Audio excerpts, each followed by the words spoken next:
Erravelli farm house కు కేటీఆర్ వెళ్లారు. BRS అధ్యక్షుడు కేసీఆర్ తో కేటీఆర్ సమావేశమయ్యారు. ఎమ్మెల్సీ కవిత అంశం కాళేశ్వరంపై నోటీసుల నేపథ్యంలో వీరి భేటీపై ఆసక్తి నెలకొంది.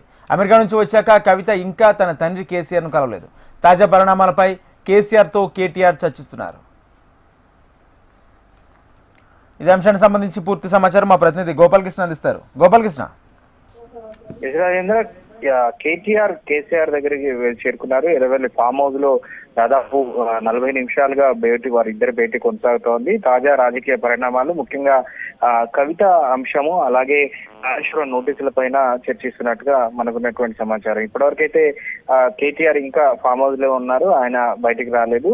మరోవైపు నిన్నటి నుంచి జరుగుతున్నటువంటి రాజకీయ పరిణామాల నేపథ్యంలో బీఆర్ఎస్ శ్రేణులు పూర్తిగా మౌనం వేయిస్తున్నారు. ఎక్కడ కూడా ఆచితూచి వ్యవహరించడం, అట్లాగే మాట్లాడడం తప్ప ఎక్కడ కూడా బహిరంగంగా స్టేట్మెంట్ ఇచ్చేటువంటి పరిస్థితి లేదు. ఈ నేపథ్యంలో పూర్తి స్థాయిలో పార్టీ నుంచి క్లియర్ గా ఒక ఆదేశాలు ఉన్నట్టుగా అయితే తెలుస్తోంది. ఇప్పుడు కేసీఆర్ తో కేటీఆర్ భేటీ నేపథ్యంలో తదుపరి రాజకీయ ప్రణాళికలు ఏ విధంగా ఉండబోతున్నాయి, పార్టీ కవిత పట్ల ఎలాంటి నిర్ణయం తీసుకోబోతుంది అనేటువంటిది కొంత ఉత్కంఠగా మారింది. మరోవైపు కవిత లేఖని ఎవరైతే బహిర్గతం చేశారో, ఎవరు లీక్ చేశారో వారిపై చర్యలు తీసుకోవాలని కవిత పట్టుబట్టింది. ఈ నేపథ్యంలో ఆ విషయంపై కూడా చర్చిస్తున్నట్టుగా తెలుస్తోంది. అసలు లేఖ ఎలా బయటకు వచ్చింది, మీడియాకి ఎలా రీచ్ అయింది అనేటువంటి విషయాల్లో కూడా పోస్ట్ మార్టం జరుగుతున్నట్టుగా మనకున్న సమాచారం. రేపు కవిత కాళేశ్వరం పుష్కరాల్లో పాల్గొనబోతున్నారు. ఇప్పటి వరకు ఆమె కేసీఆర్ ని కలవలేదు అమెరికా నుంచి వచ్చిన తర్వాత.